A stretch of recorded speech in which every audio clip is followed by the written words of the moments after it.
This, and you're going to have the full video back. Do you know anything about thermal imaging? Enough. Like, what do I need to know? Okay, so you see me in the picture, correct? Yeah. I should be orange, red, and yellow. Yep. Everything around me is blue and black. Okay, so this is set up to white, hot, black, cold. Yeah. So if you take me out of the picture, it's going to fluctuate based on what's inside the screen. Okay, so with the video, obviously you want to try to keep a person in view at all times because our skin temperature is going to be warmer than anything else out here. Yeah. And that gives us a base, because if you take me out, we're going to get a lot of red. Yeah. So we really can't see a cold spot moving across on already a 46, 47 degree surface. So we want to keep the 97 and 98 so that way if something does come across, we'll be able to catch it. It's either going to be blue or black. So you're going to hold this horizontal all night long just so you can kind of watch it. And I do upload this to YouTube, then send it back to my website. So try to keep it horizontal. The red square on here means that it's recording. Yeah. So if you tap it and it turns to a circle. That's you to hold. You got gloves. Okay. If it turns to a circle, then let me know. And we'll have to splice some video together for you. Not a big deal. I just kind of need a heads up so that way I know what I'm working with in the morning. All right. So you're going to be working too. So don't think you're getting away with stuff. The next thing we're going to be working with is a spirit box. So spirit boxes are used as a communication device. And I have a whole case full of stuff, as you guys can, I'm sure you can imagine. This is my Santa bag for ghost hunters. Like, I just keep pulling stuff out. Can you hold that for a second? So spirit boxes are basically like a radio speaker. All they do, and by the way, all of your devices have been sanitized. I didn't cover COVID stuff. So they've all been sanitized. I do that 3 times a day, once before every tour, and then once before I use them in the morning. And then I do have extra masks in case your medical mask rubber band breaks, which happens often. And I have sanitizer in case anybody wants to go playing in the mud. So, but spirit boxes, this is going to sweep through all of the radio stations at a quick rate. On your TV shows, it's the white noise. I do have this slowed down on purpose. First off, you're not used to listening to white noise all the time. I need you to have some kind of voices to listen to. So the radio DJs, the song lyrics, the commercials, all that stuff's going to come through in broken pieces. If we can make anything out, it's a 50-50 shot that it might actually mean something to the location of where we are, and we're going to use this to try to communicate with the dead people that I'm talking about. So with that being said, the cool thing is it's going to record the entire session, no outside noise, even when it's on mute. So even when it's on mute right now, we're going to be able to listen to this recording back in the morning, and hopefully one of the spirits that I talk about with this building, or one of his teammates, because he's a football player, will come through. Doesn't always have to be a direct question. If I find clues, then I can match those up to the location of where we are. So hopefully. But you have one button to worry about, and again, you're not getting away with stuff. It's just, you don't have to hold it steady. There's a little turn wheel here at the top that controls the volume. That's all you need to do. As long as that little SD is right there on the right hand side, it means it's recording to the SD card. Okay. And that way I can upload it to you guys back tomorrow morning. So literally, just the volume up and down. I'll give you cues like spirit box is up. Let's get that thing running. And we're going to talk more about that with our first location. This is more of like an intro to your device. The first location is more like a hands-on practice and get you guys fully trained. Okay. So I'm going to use a few things myself. Oh, you need an EMF meter. So EMF meters are kind of our first indication. Thank you, by the way. London's not always here, so she is. I was like, oh, London's here. She gets stuff too. So EMF meters actually measure electromagnetic fields. So the reason why we use these is because it measures 3 different types. So it helps us kind of debunk some of the things that are happening. One thing I won't do on this tour is I won't bullshit you, and I won't make things up. So if something's not legit or something I can debunk, I'm going to do it for you right in front of you. So with this particular guy, the 3 different types of EMF meters or electromagnetic fields are natural. That's why it's green, it's not doing anything. The second one is going to come from man-made objects, cell phones, anything with a battery. It's going to make it go into a pulse, and it does include parking meters. So kind of keep that in mind too. I'll say, is there a parking meter nearby? Always, if this thing blips to anything. So that's my first indication because we're downtown. The next one is when it goes erratic. If it goes erratic, we might actually have something going on. I don't get excited with one device going off. Now, 3 of you are going to have stuff. I'm going to be using some things on my phone. So if London gets a reading and says, oh, it's going crazy, we're going to try to debunk it, and I'm going to have to watch the video and listen to the spirit box audio in the morning to see if there's something else that we missed in real time. So again, I don't get super excited about one thing going off. It's got to be usually multiple. That's why I throw everything I have to every location. So the things on my phone I'm going to be using, kind of cool because you get some of this data back. This is a spirit box that's going to give us a word here in the center from time to time. Okay? 80% of the words that it's going to give us are BS. They don't mean a damn thing. This app is actually meant to be a game and a hoax. It's kind of like a college kid drinking game kind of thing. But the cool thing is it saves all of those words into a list. I'm going to save this list and send it back to you guys, and then give you verifiable links of why the 5 to 20% was actually verifiable to where we are. Does that make sense? No. Okay. So, for example, yeah, probably. So, for example, where is it? This is my last tour that I did. I was talking about a pirate named Calico Jack, and you're going to hear that story later, and then the name Jack came up as soon as I said it. You see how that's relatable? Yeah. So I'm always going to try to find something, but 80% of these words didn't mean anything. I think they had 4 or 5 words out of the 58 that came up. Okay. So I'm going to clear them out, and then I'm going to start you guys off fresh. I always do that for every tour. I'm going to turn it down so we don't have to listen to it. I'm going to use another type of spirit box. It's called a reverse spirit box. This one's a little different. So what it does, or what they claimed it was the FM radio stations being flipped backwards. I don't know where you work with the services, but I'm a communications major. To take a live broadcast, I'm a signal officer. All I do is radio internet. Okay, perfect. So you know as well as I do, you can't take a live signal and flip it backwards in real time. It would be what, like changing the polarization? They lied. Yeah. Is what I'm getting at. Yeah, you can't do it. Right, it's impossible. So what they did, because I recorded it and then flipped it forwards, because I had the software to do that, to analyze EVPs, is it's literally just a man and a woman saying random words. I don't know how long the loop is. I don't know if it gets updated. All I know is I get things out of this thing that come through in forward motion that are relatable to the places we go. So I'm going to turn it up just so you get the gist of how it actually, what it sounds like. It's complete gibberish. So when something comes through, and I'll play an EVP for you later, where it actually talked about baked beans breakfast, and I was talking about a woman from England in the colonial times, it makes sense. The UK eat baked beans for breakfast. But it came through with a full sentence on multiple devices. Very interesting. So the only way you're going to be able to hear that reverse spirit box is through the regular audio, obviously because it's on me, it doesn't record. So when I'm using it, we're going to separate a little bit, just so that way we can get used to our stuff. That way you guys will have multiple pieces. You'll be able to hear the reverse spirit box, the stories, and all of that other things. So again, you're going to get a lot of recordable stuff back with a quick analysis of what I see. I'm not going to just throw it at you and say, okay, good luck.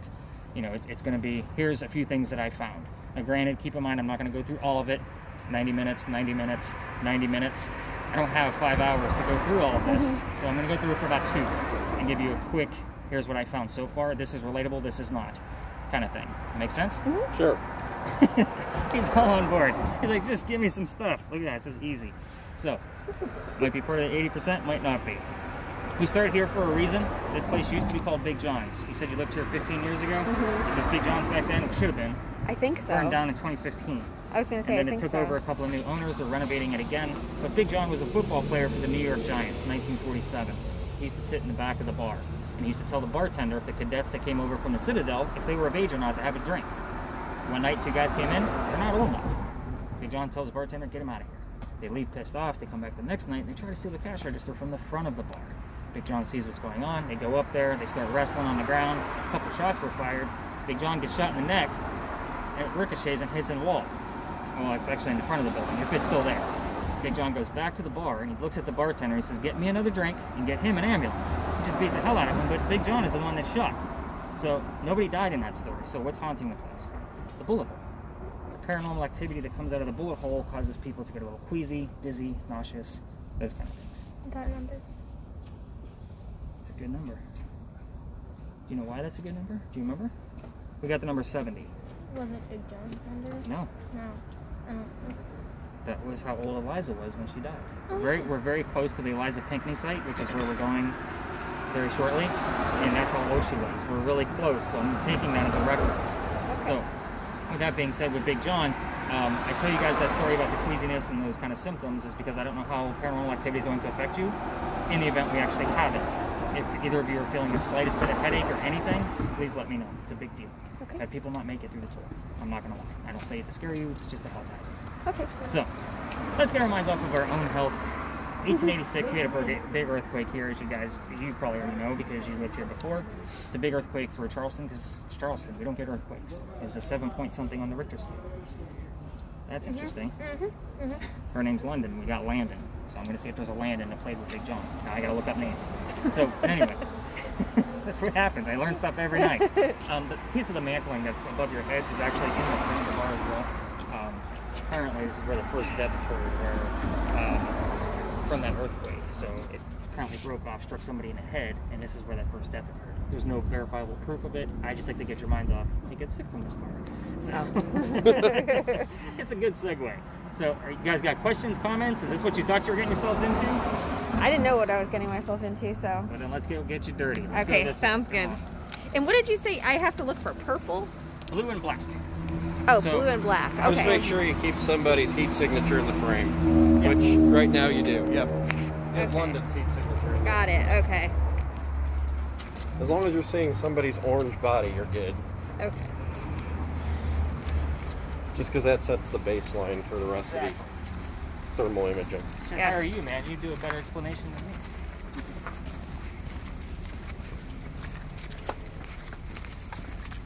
Well, we play with this crap to make people ghosts, so. That's awful. What? It's true. It's what we do.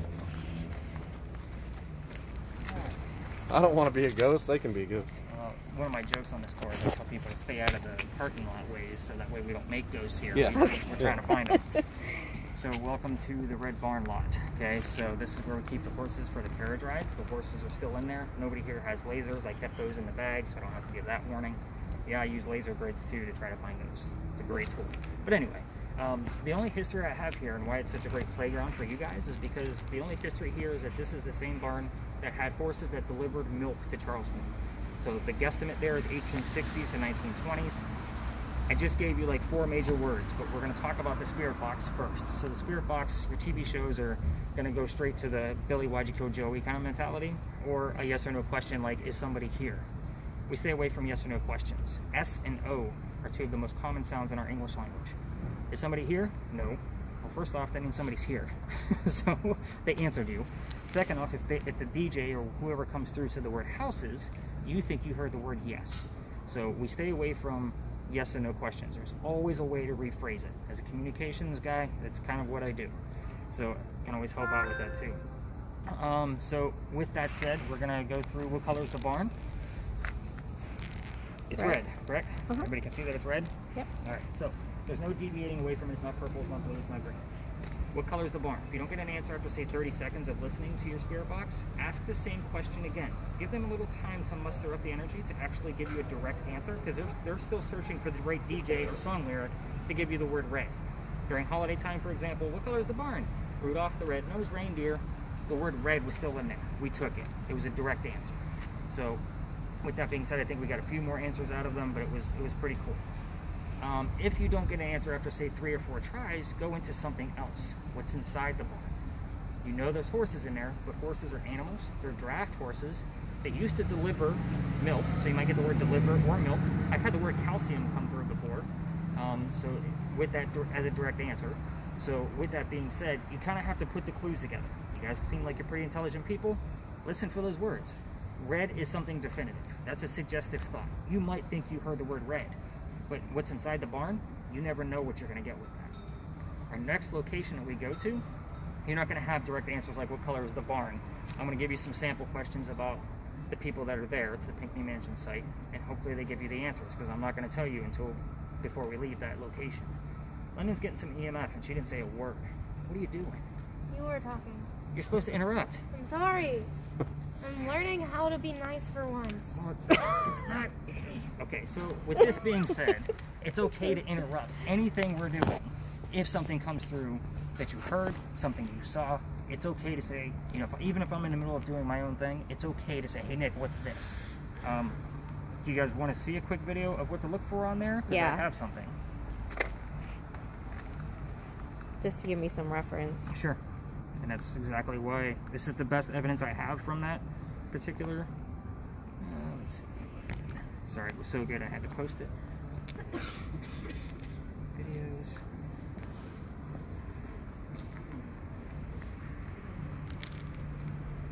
Sorry, I do a lot of social media stuff. I'm sure you can imagine. There we go. Alright, so this is the next location we're going to. All this orange is a wall, so it's obviously warmer than everything else. You guys see the 2 living people walking past the wall? They just walked past. Let me rewind it. So there's 2 heads right above it. Yeah. Okay, so we're going to fast forward a little bit. There's going to be 2 black heads. Oh yeah, I saw it. But also keep in mind there's always somebody in view right here. Boop, boop. Oh. So, Did you see it? Yeah, I did. So I've had firemen and mechanics kind of analyze this for me. It's not a car. It's not anything else. They can't tell me what it is. They're like, you actually have legitimate evidence. So again, it's one of those things I'm like, yeah, great awesome. stuff. So that's the example that I give. That's pretty much what you're looking for. It's going to move intelligently. So if you see something blue or black, it's going to, move back, kind of thing. It's even if it's just an orb that's coming through, it's going to move on its own. It's not going to move with the wind and nice and flowy. It's going to move with some, intention. So this is where we're going to separate for a little bit. London's going to walk with you guys to kind of show you a little bit more about the spirit box. I'm going to be using my spirit boxes to see if I can get a hold of anybody from Big John's teammates. You guys kind of stick with those questions that I gave you, or if you want to give something of your own, that's perfectly fine. What color is my shirt? Give something that you know.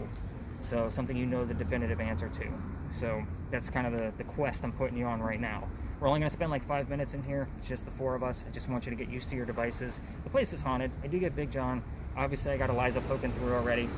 So we're going to spend about 5 minutes here. London can answer any questions you guys have. Watch for her EMF for hotspots. So go have some fun, and I'll follow up with you in 5 minutes. You have to go in front of me so I have a spot. You can use London, too. Oh, that's true. Have London lead the way. She knows where she's going. Yeah, I was gonna say you know Well, where. we can go anywhere in here. We just, with the spirit box, we can't be super loud next to the horses. Got it. Assuming it spooks them. Yeah. Huntington. And then we get spooked because they got spooked. Yeah, well, fair enough. So what questions should we ask? I don't know what we... So, basic questions like what color is the barn, what's in the barn. You could ask what color is that car, what color is my hair, just something you know the answer to. So who is giving us a response here? Whoever's here with us, because we don't have like anyone that's specific that died here. So, Interesting. yeah.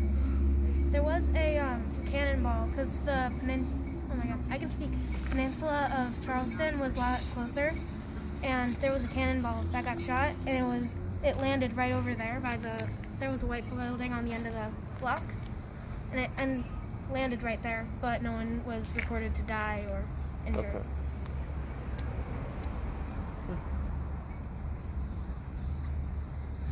You got questions? I don't know what to ask. You could probably turn up your thing first, though.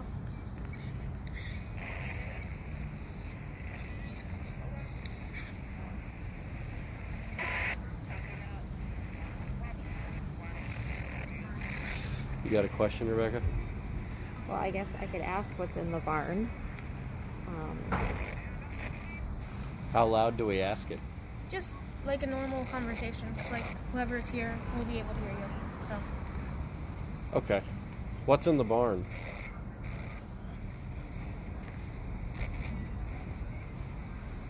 Ask another question. I'll ask it again in a minute. What's in the barn?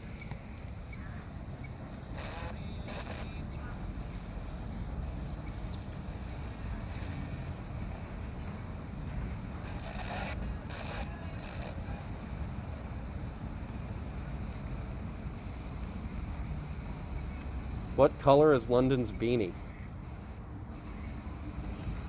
Do they know what a beanie is? Oh, How do you say hat? that's fine. What color is London's hat?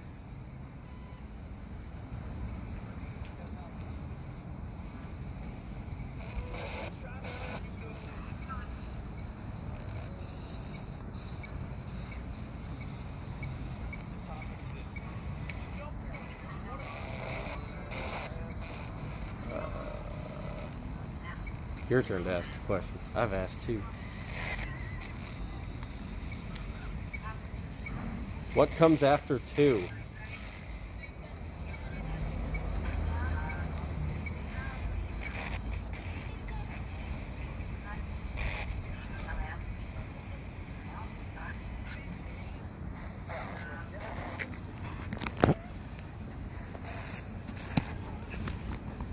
caught Michael Jackson.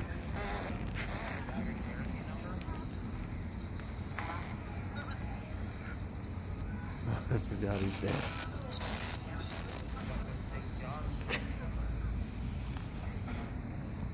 That was kind of funny. It was an ironic thing. I doubt Michael Jackson's here. No, I do too. I just thought it was kind of funny. I was like, I forgot he was dead.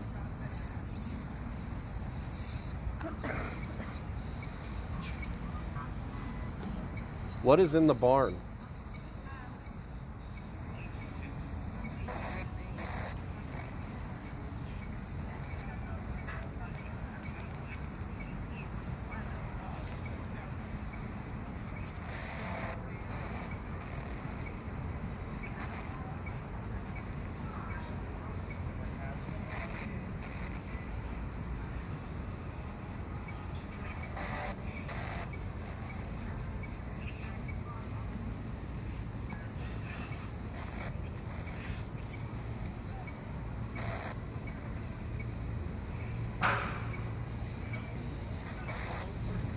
Getting anything coming out of there?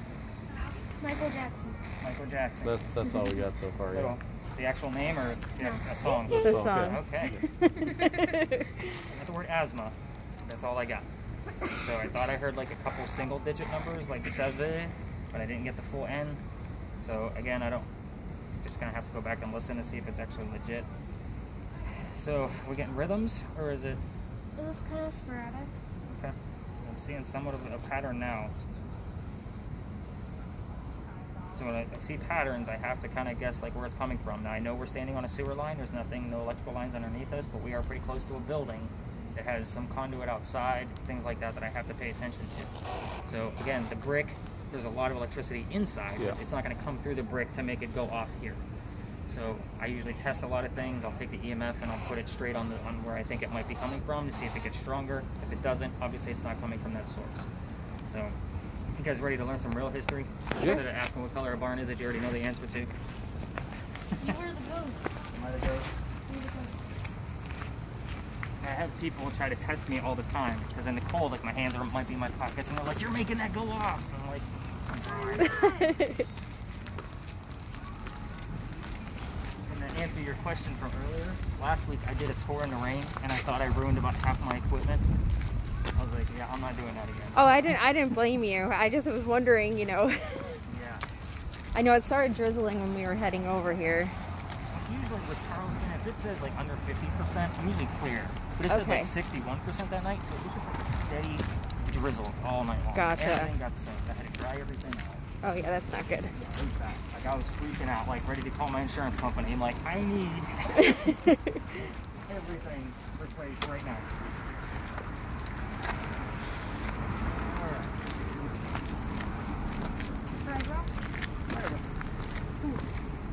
Welcome to another beautiful site of Charleston. So when you were here 15 years ago, this was probably Molly Darcy's. Does that ring a bell? A little bit. Standing right on glass. So this actually used to be the Eliza and Charles Pinckney Mansion. So their house actually faced East Bay Street, and we're standing where Eliza's garden would have been, and then the servant quarters would have been in the back. So that kind of gives you the layout of where we are. But let me give you a little bit of a history. So let's go ahead and cut that spirit box down. It's still recording for us, so we can listen to it later. Interesting, I got the word cost, which is a business term, which makes sense to me, right? So Eliza married Charles at a young age. Hopefully you can find out what age that was on the spirit box. But her dad thought he was dying over in England, and he wanted all his kids home, and she didn't want to go. So she got married to Charles, and they had kids. Dad gets better. He starts sending her gifts over from England. One of those gifts happens to be the plant indigo. Indigo was already a prominent, crop here, but she turned it to be profitable because she had servants and slaves that knew how to cultivate it in our colder temperatures.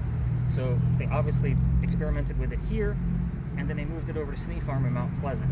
So that was a pretty big thing. She used Dad's contacts overseas to be able to sell it overseas, which made her a businesswoman in colonial times. Huge deal for Charleston. So this was also rice plantations. We're kind of on the brink, going in and out. So we needed another cash crop. So she didn't not only just save Charleston, but South Carolina, and the 13 colonies. So this is a pretty big deal. So talking, again, businesswoman in normal times, no such thing. There's some weird facts about Eliza that we're going to ask on your spirit box as you guys venture out. We're going to stay within the confines of the lot, obviously, so we can keep an eye on each other. People get a little weird about a camera on their car, so just kind of keep that in mind. But with that being said, Eliza was the second wife named Eliza from Charles, back to back. So both wives go by their maiden name, Eliza blank Pinckney. They both start with L. I'm not going to give you any more than that, so hopefully one of their names comes through. You can ask anything you want to about Eliza's death. You already know that she died at the age of 70. This is also, by the way, where that ghost on the thermal imaging camera was. It was up in that corner, just so you guys have an idea. I get a lot of activity out of this place. About her death, you can ask how old she was. Hopefully she'll give us another answer. You already know the answer, 70. What she died from, where did she die, where is she buried, and which U.S. president was a pallbearer at her funeral. So, a lot of really good, interesting stuff, and I'm only giving you questions that I've gotten answers to multiple times as direct answers. So it wasn't, I mean, yeah, the pallbearer I had to learn about. I had no idea until I got the same EVP twice in 1 week. I'm like, there's got to be a connection. So, thank you, Google. You textbooks. Let's see, try to stay away from asking about Eliza's children. There's a tragedy in there. It gets messy. The activity goes a little wonky. So sometimes it'll stop altogether for the rest of the night just because Eliza pissed off all the other ghosts and said, they asked about my kids. So we're going to stay away from her kids. If you want to ask anything about Charles, the husband, he was a governor for South Carolina at one point, and their son, Charles Coatsworth Pinckney, and their nephew, Charles Pinckney, yes, that's 3 Charles. The son and the nephew were signers of the Constitution. So if you're political people, I'm not. I at least want to give that one fact out. I like to talk about the prominent women here at Charleston just because nobody does. So I kind of like to give that out a little bit. Have fun with this lot. If I were to actually have a grand finale, this would be it. London's going to stick with you guys again. Obviously, the EMF is going absolutely berserk. They've never done an archaeological dig here. They're going to put a commercial hotel here. It's already supposed to be here, but COVID delayed it. Good thing for business for me. But at the same time, when they do put that hotel here, they're not bringing archaeologists in to bring up the artifacts, which is sad, really. I mean, it's not that we don't have some from the Pinckney family over on this new farm, the Charles Pinckney Memorial, but think of what we can actually pull out of this place. I mean, the servants were here, her garden was here. We might have some old bulbs to learn about what she was experimenting with, things from the house. We never know. You can also ask what happened to the mansion. So that's another very simple question. It actually happened after both of Charles and Eliza's deaths. The house was still in the family, but you can ask what happened to the house and why it's no longer here, and she'll hopefully answer you. So this is a place you can turn up your spirit box. Again, people come through trying to go to their cars, pretend you're not filming. They get a little angry. Got it. Say that, even though they. Now, if I was a car thief, that would be the perfect tool because I would know how long the cars have been here based on their signature. Oh. Does that make sense? Yep. Yeah. So again, they don't know that, but I don't want to give off the vibe that I'm recording people's license plates. So have some fun. London will help you with some of the questions. She does know all the answers, so if something comes up and it's correct, then she'll be able to verify that for you. Okay. Now, have fun. Tell them where to go. You're the one with the EMF. But it's going off right here. Okay, so you need me to move? Maybe. Or do you want to try to debunk it first? Are you close to some parking meters? That is a good point, and I'm also going to that. Well, my phone's got to be touching it. You know the rules. All right, so I guess I will move, and you guys can stay here. I like fried rock. Fried rock, that's what she calls that. Yeah. Why do you call it fried rock? Because it reminds me of the big rock figure from The Lion King. Oh yeah. That's funny. Holy.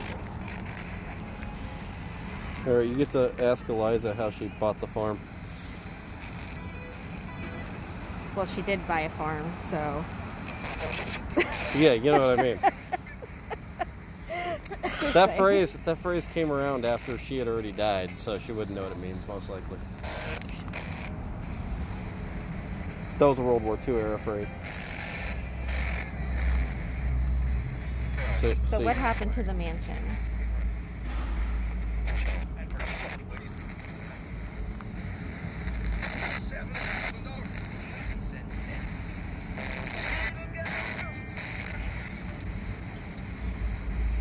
Eliza, what happened to your mansion?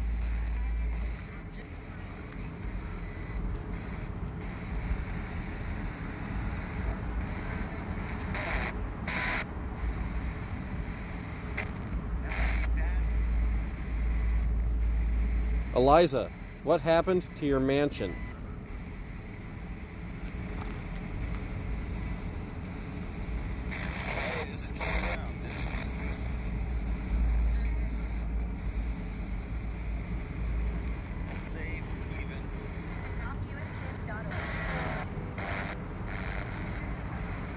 You can probably turn that up more.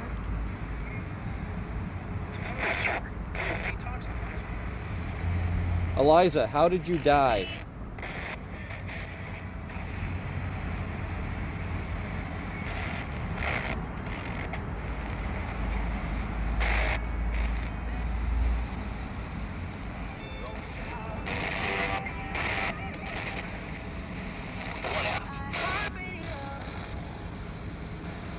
Eliza, how did you die?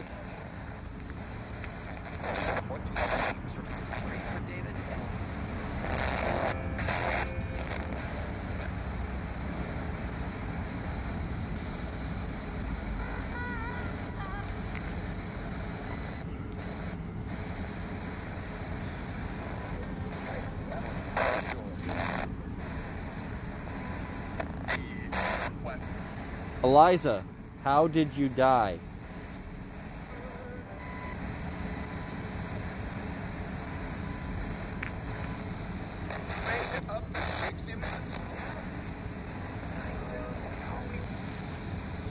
I don't remember. What were the other questions? When did she, like, how old was she when she died? Which president was a pallbearer? That's a good one. Which president was a pallbearer at your funeral?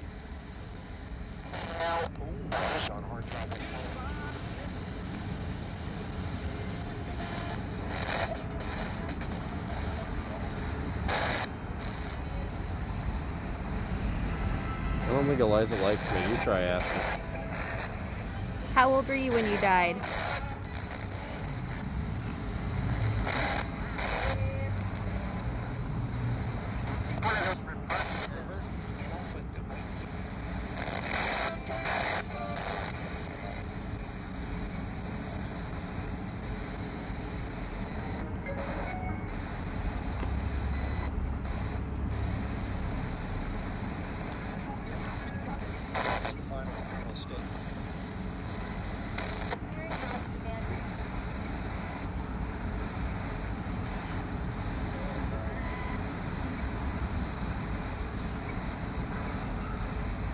Do you have to keep asking the question?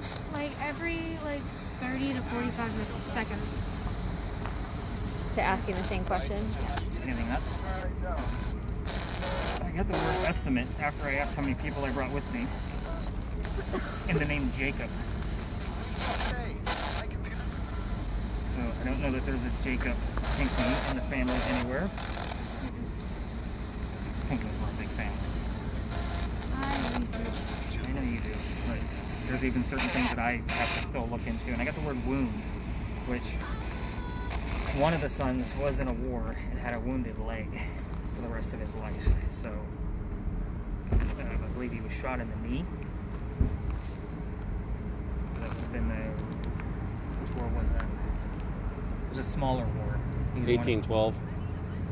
No, would have been before that. It was, like I said, it was a small war in Georgia, I believe. And he was one of the generals. Huh. It was like more like a battle than it was a war. Okay. Outside of that, before 1812, it was the Revolutionary War, and then before that, French and Indian War. Right. Yeah, but we still had smaller battles, and a lot of it dealt with, like the Yamasee War that was between St. Augustine and Yamasee, and then here, that happened in 3 different places. You can turn yours back up. Yep. I want to kind of get a listen on what's going on. Eliza, can you tell us how many of us are in this circle, standing here waiting for you to tell us?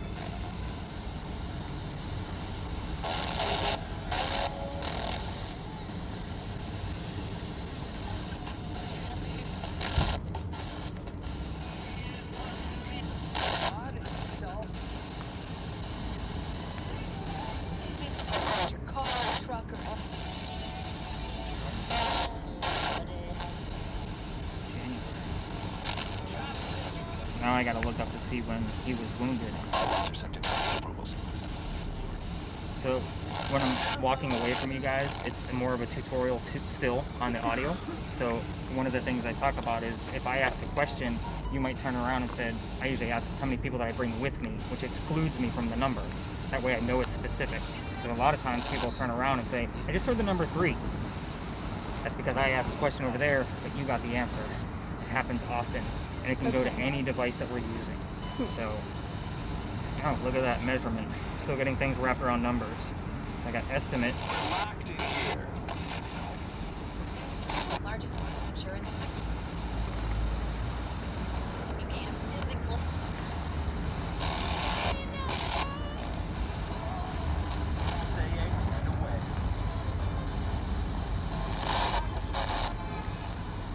Eliza, tell us how many people are standing here.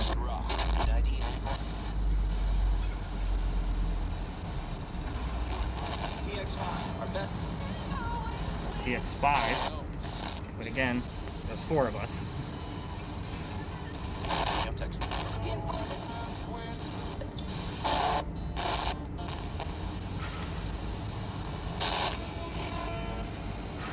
Alright, Eliza, let's move on to another question. Tell us what happened to the mansion that used to stand here.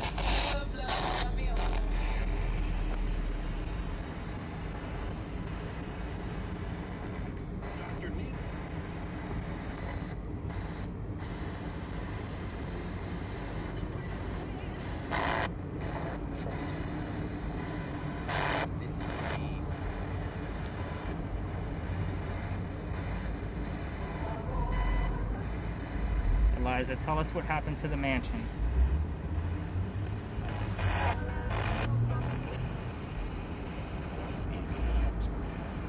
Very easy to use. You getting anything weird on your screen? And this is usually why I let people move away from one spot. But you insisted on staying on Pride Rock. So that camera is actually meant to be, you know, still somewhere. Okay. It's usually not meant for in motion. But one of my, I want to say, gimmicks is that I don't take you guys inside buildings. It's all about, I can't rig anything. So if you go to the old jail or anything like that, and they say they're going to do a ghost hunt, you don't know what you're getting into because they can have things behind walls to make things go off. Make you burn. Did you guys hear it? Mm-hmm. The house, 1865 or 1861, the Great Fire. It burned down. It burned down. So we're gonna take that again. Small clues, small wins. Oh no, it's you. It's not me. Get out of You're here. the ghost. You guys can take her with you when you guys go separate. I just got here. I know. What's that saying? You don't love me. Whatever. We have a very odd father-daughter relationship. Alright, so Eliza, thank you for telling us that it burned. Can you tell us maybe what year that happened?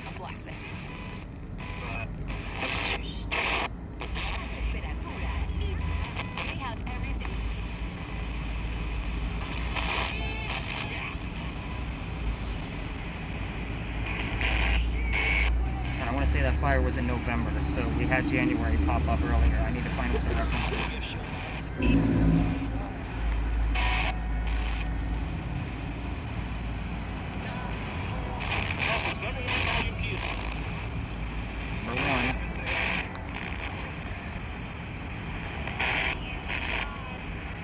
Eliza, tell us what year the mansion burned down.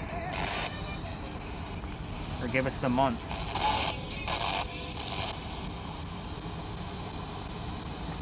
So the list so far, just so you guys can get the gist of what I'm looking at.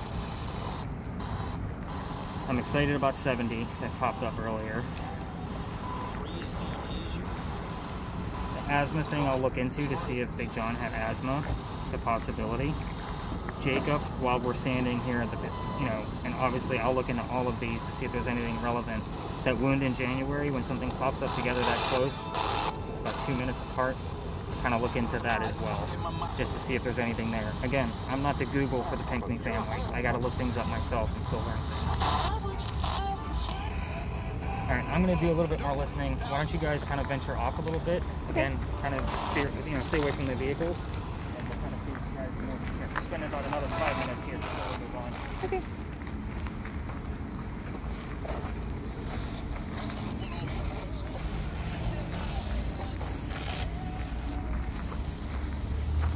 Eliza's being shy.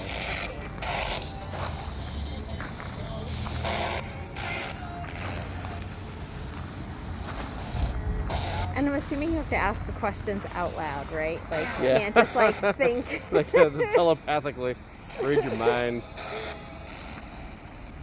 Be cool if she did though. It's like, what? Yeah, that'd be good. What am I thinking, Eliza?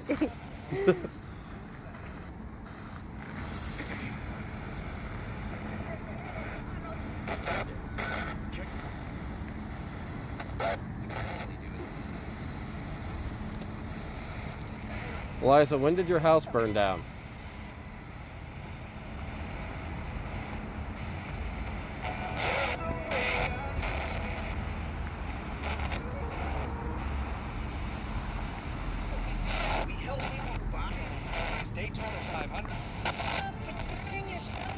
We're going to listen for the keyword of jerk or a-hole. Eliza, why don't you talk to me?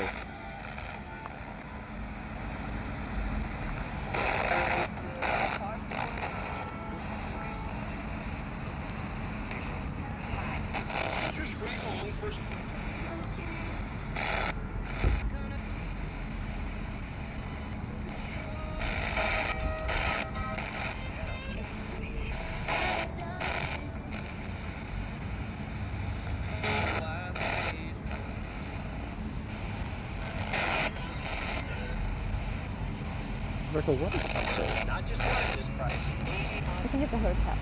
Yeah, looks cool.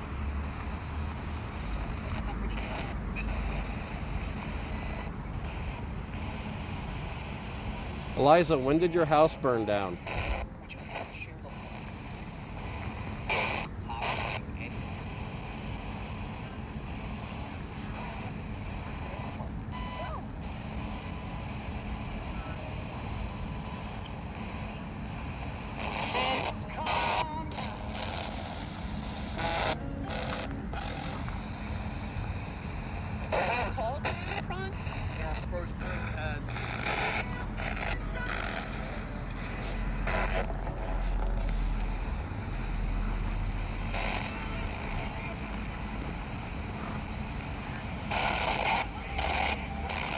Eliza, how did you die? Like, I'm actually genuinely curious. I might want to know how she died.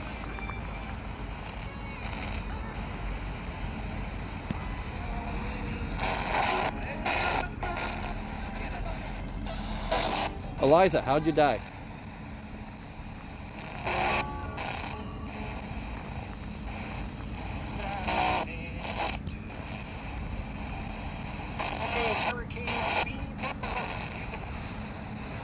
Did she die in a hurricane?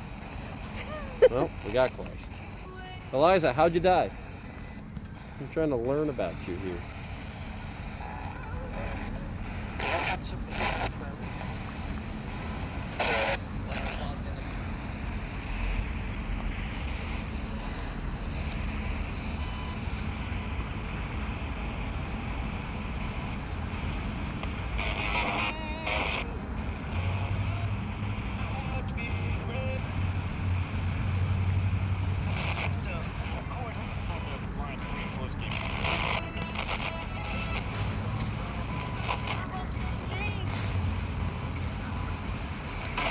Eliza, how'd you die? I'm not getting anything. I got the word pain, but I also have the word wound, which makes sense. How did she die? From what we know, cancer. I know it's weird for colonial times, but it's obviously a guess. But most websites will say cancer. And that was in Philadelphia, and that's also where she's buried. So Philadelphia comes up sometimes, Pennsylvania comes up, just depends. So it kind of also goes to show you, like, she'll come down here because it's the place that she loved. Most people ask me all the time, what cemeteries are we going to? I'm like, well, you're walking through one because it's Charleston.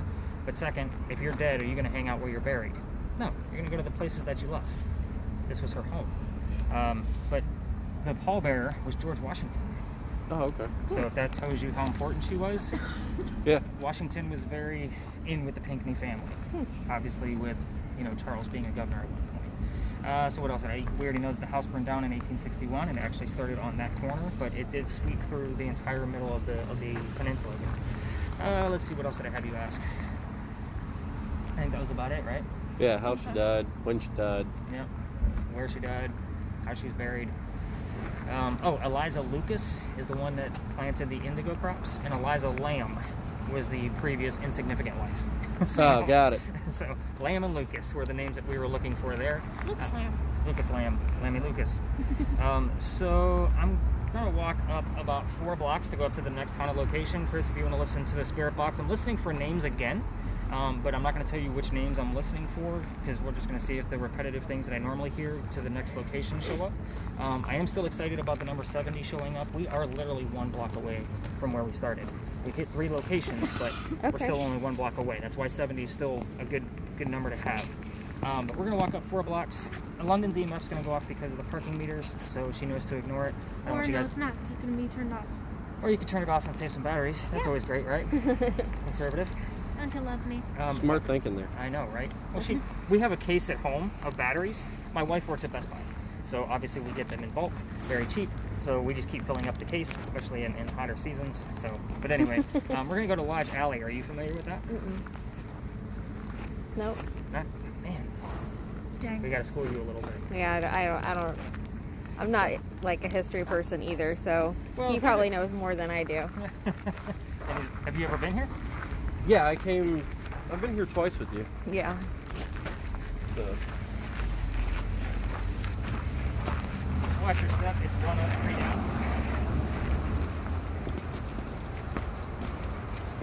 And another trip spot right there at the edge. There you go.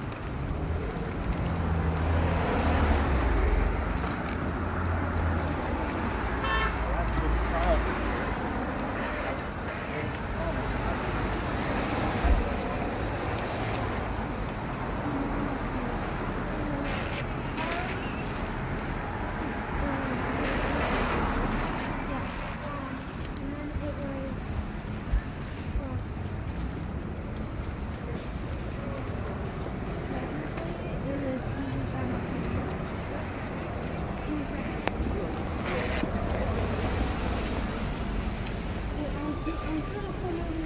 Yeah.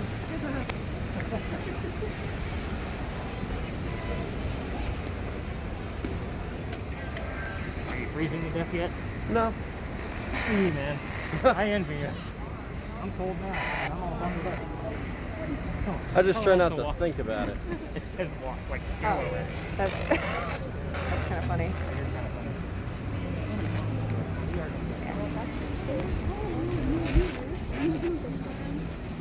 No, it's like walking. Isn't that really sold? Yes. All right. I remember this place. And on the other side of 225 Grill is where we went to that sushi place. Why'd you get a wine tasting instead of a sushi tasting for me? I don't even know if the place is still there. Are we walking past it? Yeah. Oh, well then we'll find out, won't we? Oh, it doesn't look like it. Oh, let's see.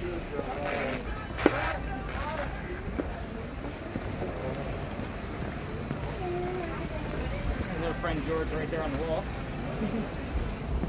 I'd like to point that out.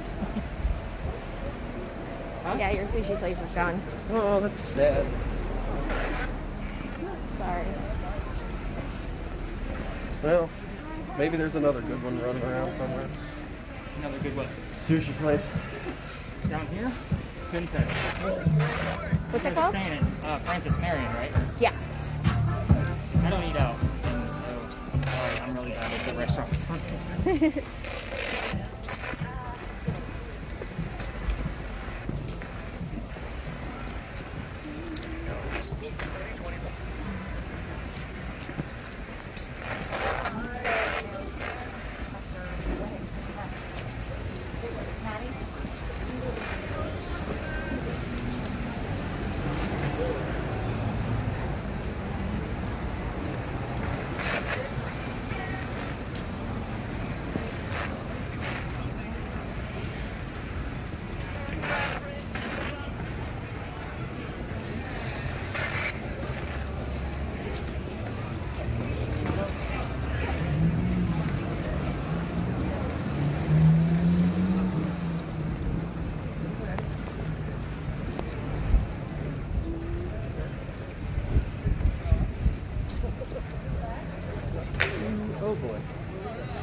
there was something. Oh yeah, I heard something crack.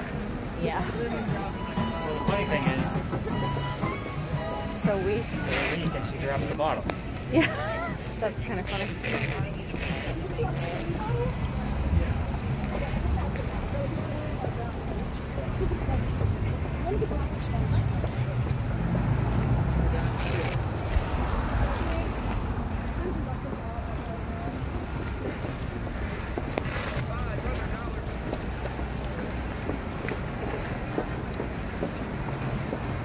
That's where we're going to dinner tomorrow night. Where?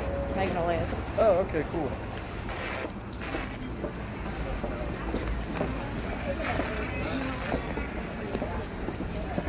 Like, I would like to do that trip. The cool thing about having such a small group is I can kind of tell you what's happening down here as we walk through it. Because this is technically a quiet area because this is a hotel. But this is Lodge Alley, named after Lodge Alley Inn. Sorry, that's Lodge Alley Inn, not Lodge Alley. But this actually used to be where people lived. So these used to be shopping houses on either side. Okay. I have the full list of residents of all the people that ever lived here. So I'm always looking for names out of the spirit boxes to see if it matches up with the residents, because obviously it's not a long list. So two names I get all the time are Benjamin and John. Now John, very common name. There were 4 different Johns that lived here at 4 different times. But Benjamin and John in 1801 were 2 out of the 4 residents that lived down here. So the people down here were considered to be lower class. Now, if you know anything about Charleston, you know all of our outside of the peninsula is all man-made junk, right? So with that being said, the smell of low tide would be coming through here. So you knew these Okay. people were lower class. Yeah. If we do an archaeological dig in between these clay bricks and found some of the silverware and their tools, little pieces of their clothing, we're able to consider them lower class, and that there were plenty of fires down here too. Some of these bricks on the underside are little charred. Okay. The Masons also used to live down here. This is just a weird spot. We've seen it down here. Yep. They were about to live there close to the hotel. But this is one of the oldest streets in Charleston. You're now inside the Charlestown walls. We did, like when we passed the market, that's where the original Charlestown wall went to Cumberland. Because obviously Cumberland wasn't there. But these 2 buildings weren't always here. So again, this alley has been many things, but one of the oldest streets we have. Cool. And not many people come through here, as you can see. So I always listen for the spirit box through here, just to listen for those names and any of their, because I have their occupations as well. So if I get like grocery store or anything like that, there were plenty of grocers that lived out here. We're about to cut through a neighborhood once we get to the end of this. So until we get out of the neighborhood, and we're just 4 friends, ghost hunting. Tour guides are not allowed to be tour guides. We're allowed to pass through, but we're not allowed to do tour guided things. So, in neighborhoods. Gotcha. So, but I love this alley. Everybody that comes to Charleston needs to see some kind of old street and know that they're now inside the original Charlestown walls. So, I like to come down here.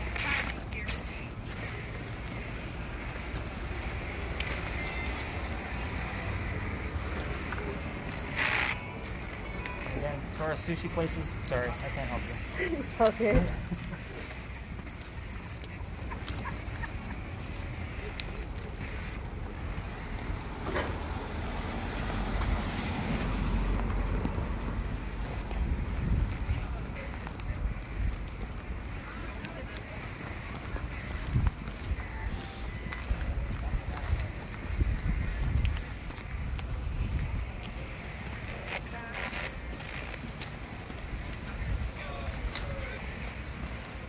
What time is it? Oh, Did you guys walk over or did you Couldn't drive think over? of. No, Drive. we drove Okay. Where'd you guys park at? just like right across from where you guys were at. So there's a lot of stories up to the corner of where we're going now.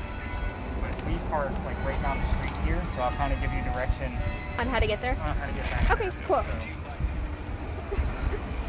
we just started using this garage because the parking meters are no longer free after 6. Oh, they're not? Well, they are. I think they're on the weekends, or I forget which days. Like they were free after 6, 7 days a week. Oh, that one, the one we parked at, that's what it said it was. It's free after a certain time. Oh, I don't know. Hopefully, if not, yeah. we'll have a ticket, but I wouldn't worry too much about it. but we just didn't want to take that risk, so I just paid for a garage now. That's kind of near the end. So like we park right above the Scotchman. Like that's where we're at. Gotcha.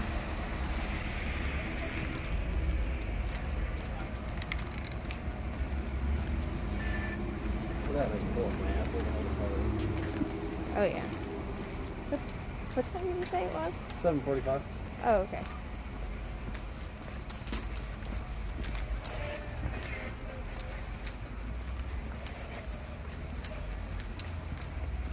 As you can see, there's like no other tours out tonight either. I was gonna say you should have just canceled. Why?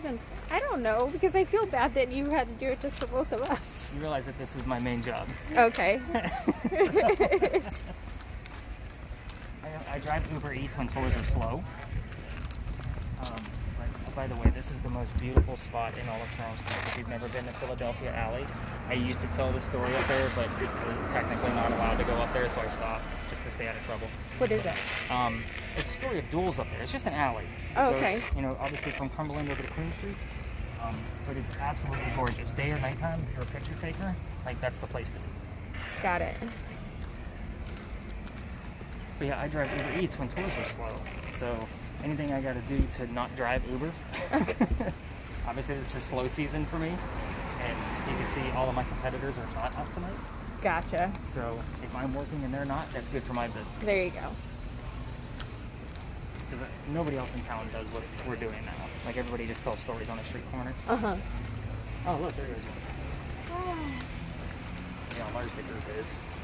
It is a big group. Yep. And I'm not discrediting the other tour guides. It's the policies of Charleston that allows us to go to 20. But I'm not money hungry.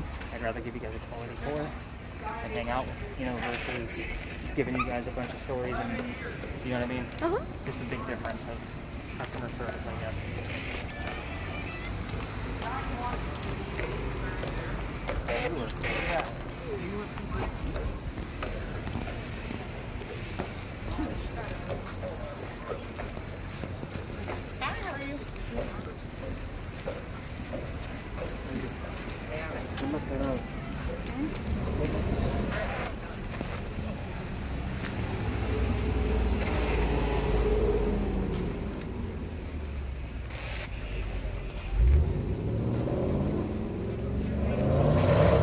Just want to point something out here. It's a cool little fact about Charleston that nobody ever mentions. See that wall over there? That's the wall to the alley that I just told you about, Philadelphia Alley. You see the doorway? Yeah. The loser of the duel, meaning the dead guy, would come through that doorway and then go over to St. Philip Cemetery where they would drop him in his grave. Really? Yeah, it's still there. So Huh. early 1700s, still hanging out. That's cool. That's kind of cool. Poor bastard. There weren't many deaths in duels. It's not as, we make it very romantic in today's world. It's kind of like pirates. We do the same thing with pirates. Don't you have to have somebody die in a duel? No, you gotta Whoever have somebody wins? get shot. Not Oh. necessarily. Okay. A lot of times the gun was shot into the ground or into the air. They just wanted to prove a point. Okay. But yeah, Hamilton shot into the air and Burr didn't. Yeah, Oh. that's the story that goes on down there, but it was between a doctor and a lawyer. So, it's an interesting story. The reason I bring you guys up here, and I know we talked about cemeteries earlier, but this one is kind of like a legend in lore of Charleston that if you're on a ghost tour, everybody has to see it. There's a sign here that says the only ghost at St. Philip's is the Holy Ghost. That's because they don't want guys like me looking for a ghost that was here from 1888. So 1888, there was a young lady that died 7 days after her stillborn child. Sorry, missed the number. Her name was Sue Howard Hardy. 1987, 99 years later, we have a local photographer. He's taking pictures of all the cemeteries. He captures a full apparition over that grave of a woman wearing a shawl and a baby basket next to her.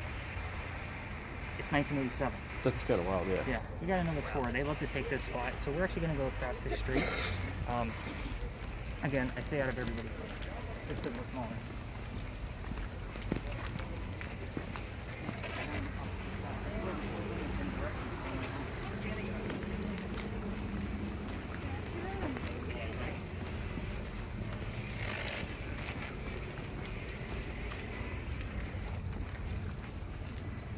So, the reason why I don't show that picture, well, keep in mind, 1987.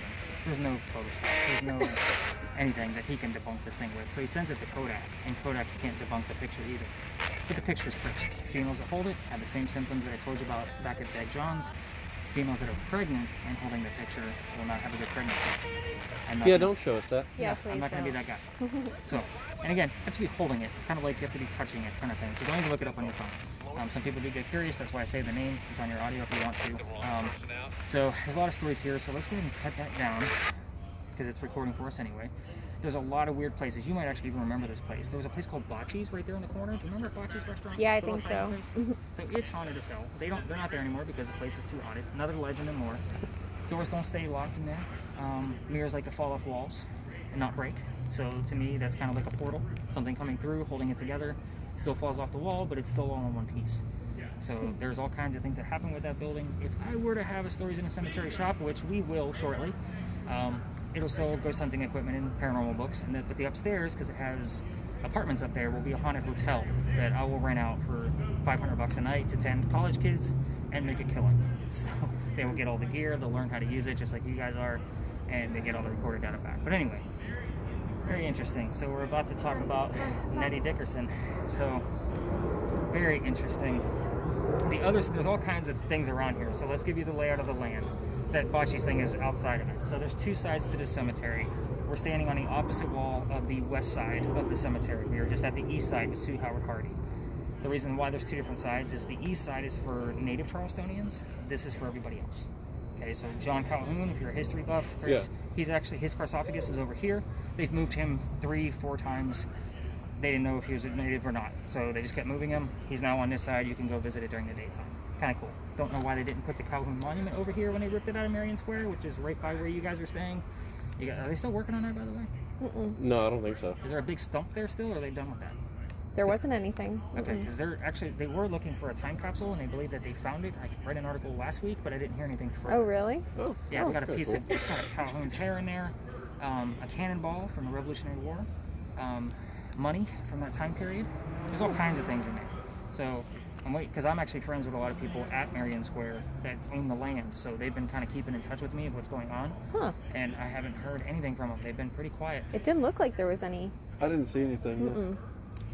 I wasn't exactly paying close attention, but I didn't see anything. Yeah, it's when you guys are walking back, so Francis Marion Hotel is facing it this way.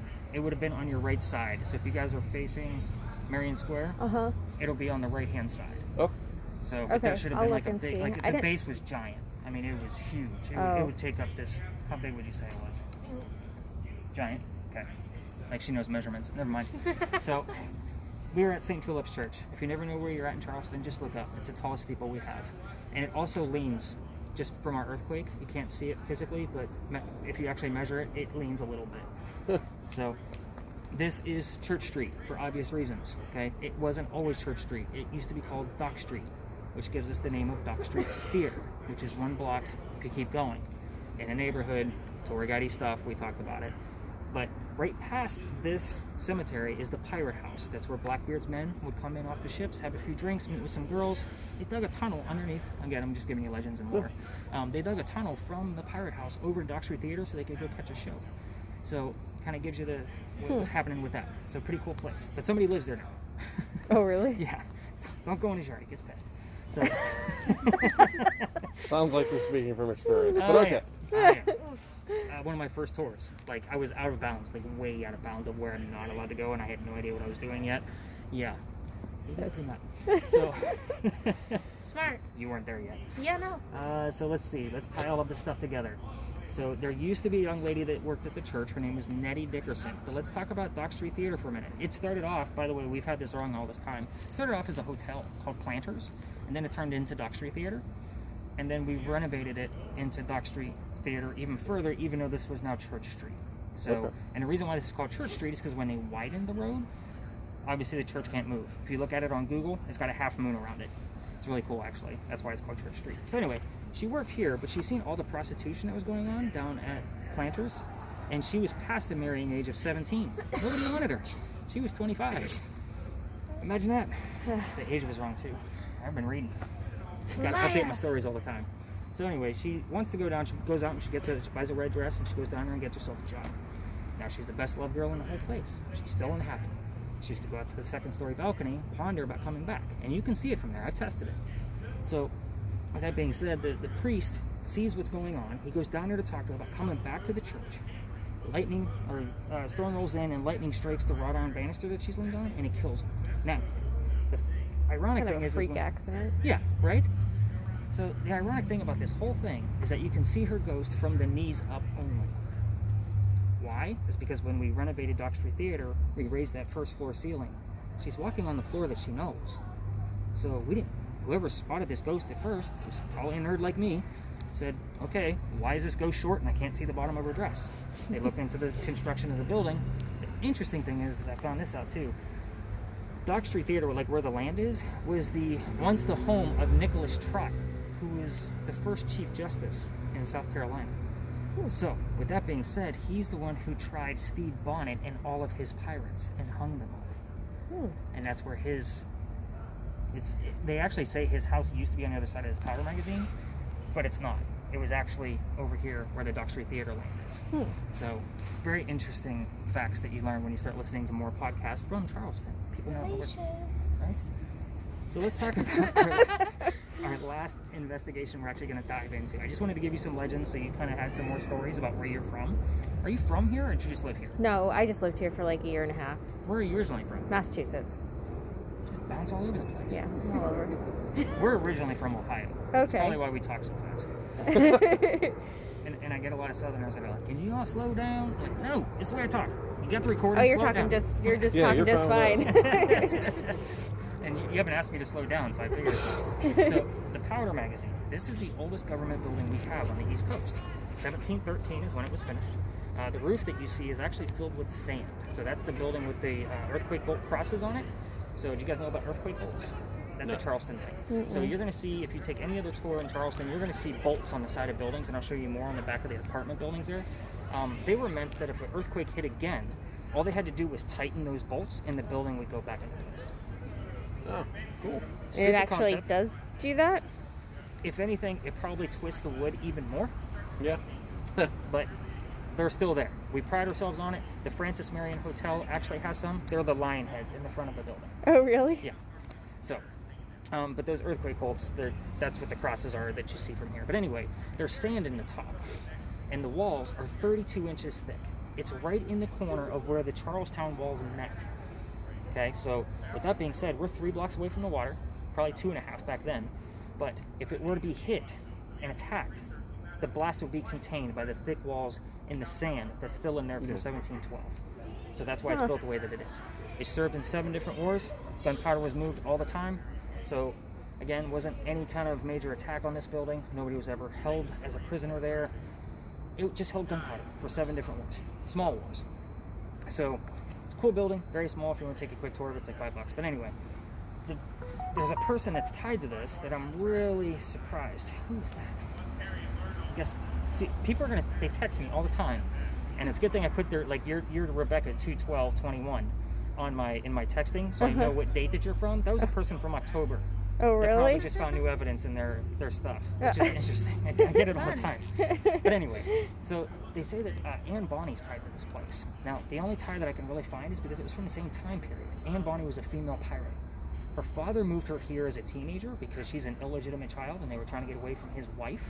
So he brought his mistress, Anne's mother, and Anne to Charleston, away from Ireland. So, yeah, very interesting story. So Anne falls in love with a pirate that's coming through town. His name is John Bonny. Not John, James Bonny. So she falls in love with him, they get married. Obviously she took his name, because her real name was Cormac. Sorry, you definitely know you're in Charleston when you hear the bells. Scared me. Yeah. Wow, I'm really early. Yeah. Because normally we're just coming up to Lodge Alley at this time. What time did we get started? We got started a little earlier Did because we? we got here like 15 minutes I was earlier. like, am I jipping these people out of time? No, we're good. I'm like, we just started really early. Nice. Like, I don't normally look at time. I just kind of go. So Yeah. Well, we got here we got there like 20 minutes earlier, not enough. knowing. So yeah. Fair enough. So anyway, she marries James Bonny. She takes his name, and they move down into the Jamaican islands. Blah blah blah. She's a pirate. Great. Okay, but he's not a great husband. So she falls in love with another guy. His name is John Rackham, nicknamed Calico Jack. I mentioned Calico Jack earlier. So Calico Jack, he's an up-and-coming pirate. He's doing really well. He's got a small crew. Anne wants to be part of the crew, but she's a female. So she dresses up like a guy to become part of the crew. She's allowed to be a female with Calico Jack, obviously in close quarters, but she's got to be a guy out on the ship. So the ship gets taken. Oh, wait a minute. Take a step backwards. She finds one of the other crew members, becomes friends with him, but it turns out it's another female pretending to be a male. So her name was Mary Reed. Anne Bonny and Mary Reed obviously become friends. There's a lot of holes in the story. You can hear 1,000 different versions from here to whenever. So the two become friends, and they're the only two fighting off the British Port Royal trying to save the ship while all the other guys are drunk down below. Obviously the ship gets taken because two women fighting against, a British battleship is not going to work out. Everybody gets tried and hung, except for Anne and Bonny. They're tried, they're convicted, but they both claim to be pregnant. So they had to reveal that they were both feminine, and that delayed everything. Obviously, their trial was November 28th, 1720. Talking 300 years ago. I know I'm boring, dude. No, I'm actually. I was going to say heat to history. Yeah, keep going. So with all of that being said, Dad's still here in Charleston. He still has a lot of money from what he did over in Ireland. So he's able to bail Anne Bonny out. She comes back to Charleston, and she eventually moves up to Virginia. Nobody knows where she went from there, but she lived a long, healthy life. But apparently we all know that she died at the age of 84. Don't know how all those holes got missed and where she went, but we know how old she was when she died. There was a couple other weird things about her. Like, she did have a child by Calico Jack, but he put her on in Cuba with some friends inland, so that way the Port Royal couldn't find her. And we don't know what happened to that child. So there's a mystery. And I have gotten the terms "save my child" here several times. So I don't know what all of that is, or if it's connected, or how it goes, but it's interesting to look into. Mary Reed, however, she did not make it. She got stuck in jail, and she died a year later. We don't know if the baby was ever born. We don't know what happened with that whole story. So kind of once she was convicted, we don't know what happened to her after that, other than the fact that she died. So she actually was pregnant? We don't know. Oh. I don't even know if Anne Bonny was pregnant when she was in jail. Gotcha. They probably did that just to get out of the That's what I hanging. was thinking, yeah. So, we got the word union. Very interesting. So, we're going to kind of let these folks go through. He is going to be telling his story. We're going to kind of walk along, starting with the apartment, so I can show up the earthquake folks. And then we'll kind of go through the front of the building. Well, before COVID, you could visit the church written down. I'll put it. You saw church.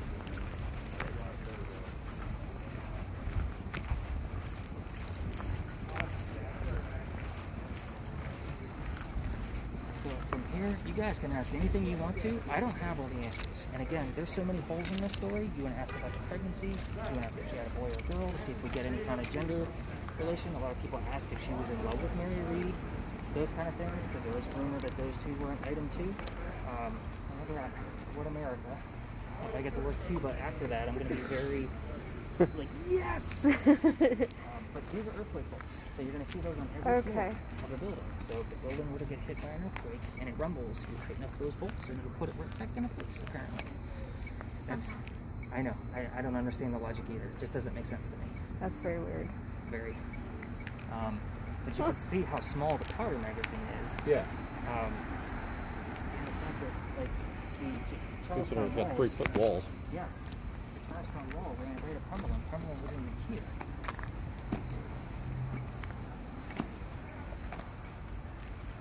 So there's sand in those walls all the way through? No, sand in the In the roof. In so the we had to roof. do some repairs in the 1990s, and I'm a member here just because they have books you can't get anywhere else. But in one of the books about the powder magazine, they show them working on the roof and the sand that's still there from 1712. Huh. No, the walls are 3 feet thick though.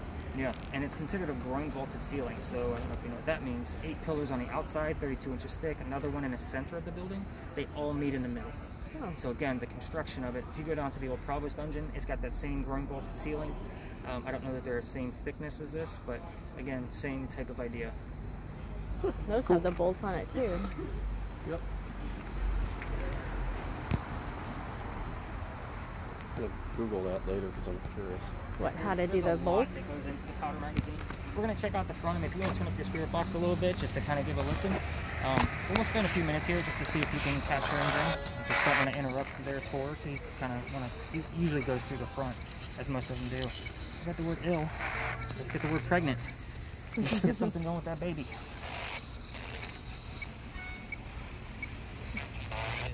I've had Anne's name show up too before. I mean, I get little clues here. And again, this is an additive to the tour. I used to take people through Philadelphia Alley and then go down to the old Wagner building, which you would probably know as the brewery that was here. Yeah. Right across from I the do venue. remember that one being super haunted. Yes. And that's where I ended my tours. But the neighborhood, like kind of got into a little trouble. I'm assuming more trouble by London's reaction Yeah. I got than a little. in a lot of trouble. Again, I mean, look at me. I look like I'm, going out doing something. I got my giant bag. Everything's got a tool. We had some unhappy neighbors. To say the least. Your reaction is great. I'm telling you, you guys can take her home. She's a riot when she wants to be. I got the word reputation, which is very interesting. I can't believe there's still carriage rides going on. That's right, you guys are on the 7th. What's that? I keep thinking I'm on the 9 o'clock tour because I do 2 a night, 7 and 9. Oh. You guys are my only ones for tonight. Again, it's slow. Feet. Again, it's interesting. I don't have any definitive evidence, but these are definitely words that would be related. Come on, Anne Bonny, Mary Reed, give us something. That means jack shit. Come on. Give us something else extra. Female, pregnant, Cuba. Anything that's related to your stories that we hear. Who's gonna want to bring them closer? Alright, let's go to the front of the building.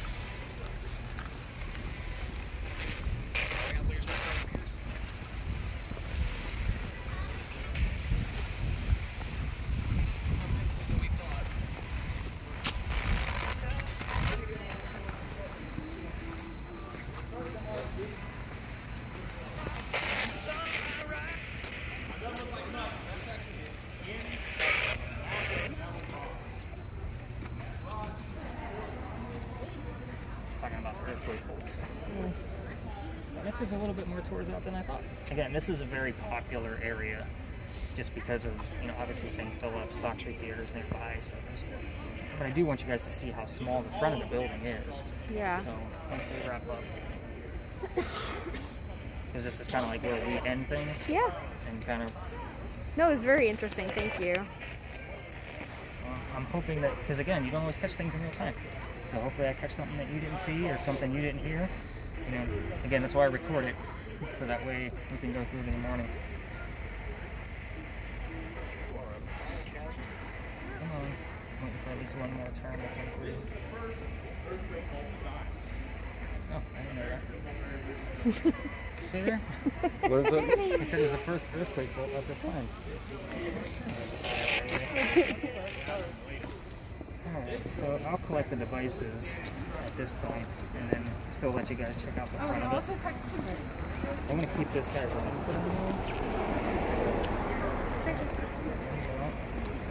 What other kind of questions do you guys have? Were they stories you've heard before, never heard before? Nope. I've never heard any. And I appreciate you guys, booking me versus everybody else.